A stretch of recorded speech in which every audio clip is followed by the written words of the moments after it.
C'est sûrement l'une des tragédies les plus connues au monde. Le 31 août 1997, peu après minuit, la Mercedes S280 tente d'échapper au paparazzi avec à son bord Lady Diana, son compagnon Dodi El-Fayed, le garde du corps Trevor Reed Jones et le chauffeur Henry Paul.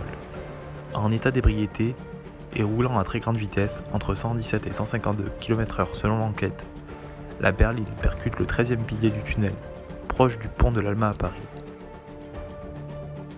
La princesse de Galles, son compagnon et le chauffeur décéderont.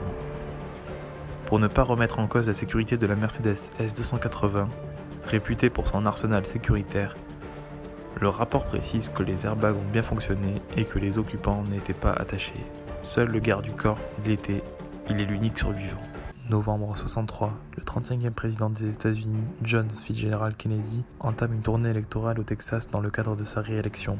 Un État du Sud en théorie hostile aux candidats démocrates. Le 22 novembre 63 à Dallas, le cortège présidentiel traverse à vitesse réduite le centre de la ville.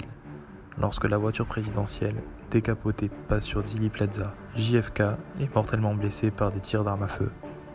La Lincoln Continental 1961 du président Kennedy se trouve actuellement au Ford Museum, dans le Michigan. Elle était considérée comme étant un suicide d'or, c'est-à-dire une voiture dont les portes arrière s'ouvraient à l'envers, les charnières vers l'arrière. Le modèle présidentiel était équipé d'un V8 à la cylindrée augmentée et avait une vitesse de pointe de l'ordre de 190 km/h, ainsi qu'un ensemble d'éléments de toit en plexiglas ou en vinyle. Lors de l'assassinat de JFK à Dallas, la voiture était entièrement dépourvue de tout élément en question.